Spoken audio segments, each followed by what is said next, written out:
അറിവ് അഗ്നിയാണ്, അതിജീവനത്തിന്റെ ദിവ്യായുധം. വിജ്ഞാനം വിശ്വാസിയുടെ കളഞ്ഞുപോയ മുത്താണെന്ന് പ്രവാചകശ്രേഷ്ഠർ പഠിപ്പിക്കുന്നു. വിദ്യയോട് മുഖം തിരിച്ചവർ കാലത്തിന്റെ ഇടവഴികളിൽ തടഞ്ഞു വീണ് കഥാവശേഷരായി. അതെ, അറിവ് വെളിച്ചത്തിന്റെ പൂമരം പോലെ തലമുറകളിലേക്ക്, യുഗാന്തരങ്ങളിലേക്ക് അത് അനുഭൂതിയുടെ കിളിവാതിലുകൾ തുറന്നുവെക്കുന്നു. വിജ്ഞാനം മതത്തിന്റെ ചൈതന്യമാണ്, പരിവർത്തനങ്ങളുടെ ആധാരശിലയും. കാലത്തിനൊപ്പം ചലിക്കാനുള്ള നബിശ്രേഷ്ഠരുടെ ആജ്ഞശിരസ വഹിച്ച് കാലത്തിനു മുന്നേ നടന്നു നീങ്ങിയ മുസ്ലിം പൂർവികർ. സ്പെയിനും കൊർദോവയും സമർഖന്ദും മുസ്ലിം നാഗരികതയുടെ സൂര്യശോഭയാർന്ന ചിത്രങ്ങൾ നമുക്ക് പറഞ്ഞു തരുന്നു.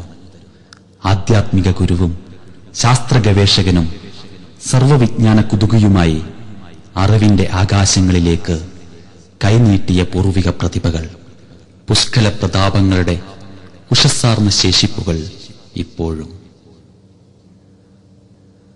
ശ്യാമസുന്ദരമായ മലയാള മണ്ണ് ദൈവാനുഗ്രഹങ്ങളുടെ പറുദീസയാണ്. തിരുനബി സല്ലല്ലാഹു അലൈഹി വസല്ലമയുടെ കാലദശയിൽ തന്നെ വിശുദ്ധ ഇസ്ലാം ദീൻ മലയാള നാട്ടിലെത്തി. അറബിക്കടലിലെ അലതല്ലുന്ന തിരമാലകൾ വകഞ്ഞ് കൊടുങ്ങല്ലൂരിൽ കപ്പലിറങ്ങിയ മാലിക്കുദിനാറും സഹചരും ഇവിടെ ദിവ്യദർശനത്തിന്റെ പ്രകാശം വിതറി. വിജ്ഞാനത്തിന്റെയും സ്നേഹത്തിന്റെയും വിത്ത് വിതച്ച് കൊയ്തെടുത്തു. അറിവിന്റെയും സാമൂഹിക ഭദ്രതയുടെയും ആസ്ഥാനങ്ങളായി പള്ളികൾ വിരാജിച്ചു. മുസ്ലിം കേരളത്തിന്റെ പ്രയാണപഥങ്ങളിൽ എവിടെയൊക്കെയോ കൽച്ചീളുകൾ ഉടക്കി. അധിനിവേശ വിരുദ്ധ സമരങ്ങളുടെ തീച്ചൂളയിലേക്ക് അവർ എടുത്തെറിയപ്പെട്ടു. പടക്കളങ്ങളിൽ ചോരപ്പൂക്കൾ വിരിയിച്ചവർ മർദ്ദക വ്യവസ്ഥിതിക്കെതിരെ ആവോളം രോഷപ്പെടുകയായിരുന്നു. വിദ്യയുടെ പൂങ്കാവുകളെക്കാളേറെ പലപ്പോഴും അവർക്ക് പോർനിലങ്ങളെ വരിക്കേണ്ടി വന്നു. എവിടെയൊക്കെയോ അസ്വാസ്ഥ്യങ്ങൾ, തപ്പിത്തടയലുകൾ. ഭാരതം സ്വതന്ത്രമായി. വിഭജനത്തിന്റെ മുറിവുകൾ ചുറ്റുപാടുകളെ വീണ്ടും കലുഷിതമാക്കി. ദക്ഷിണേന്ത്യൻ മുസ്ലിങ്ങളുടെ വിദ്യാഭ്യാസ പതിതാവസ്ഥക്ക് മാറ്റമുണ്ടായില്ല. നഷ്ടപ്രതാപത്തിന്റെ ശേഷിപ്പുകൾ മാത്രം. ഒരു കീറു വെളിച്ചത്തിനായി ഒരു ജനതയുടെ കണ്ണുകൾ പരതിക്കൊണ്ടിരുന്നു. ആതുരത പേറിയ അത്തരമൊരു കാലസന്ധിയിലാണ് പ്രതീക്ഷയുടെ വെള്ളിക്കീറ് പ്രത്യക്ഷമായത്. മാറ്റത്തിന്റെ പൂനിലാവ് ഉദിച്ചുവന്നത്. ചരിത്ര നഗരമായ കോഴിക്കോട് ആസ്ഥാനമാക്കി നഗരത്തിൽ നിന്നും ദേശീയപാതയിൽ 12 കിലോമീറ്റർ ദൂരെ കാരന്തൂരിൽ 1978 ഏപ്രിൽ 18 മർക്കസ് പിറവികൊണ്ടു. അത് വളർന്നുകൊണ്ടേയിരുന്നു.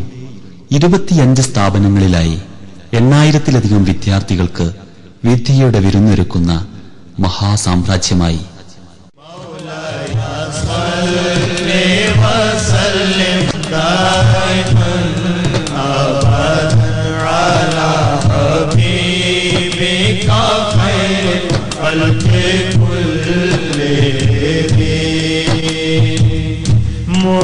മുഹമ്മദുൽ സയ്യിദുൽ കൗനൈനി വഖലൈൻ മുഹമ്മദുൽ സയ്യിദുൽ കൗനൈനി വഖലൈൻ വൽ ഫരീഖൈനി മിൻ ഉർബിൻ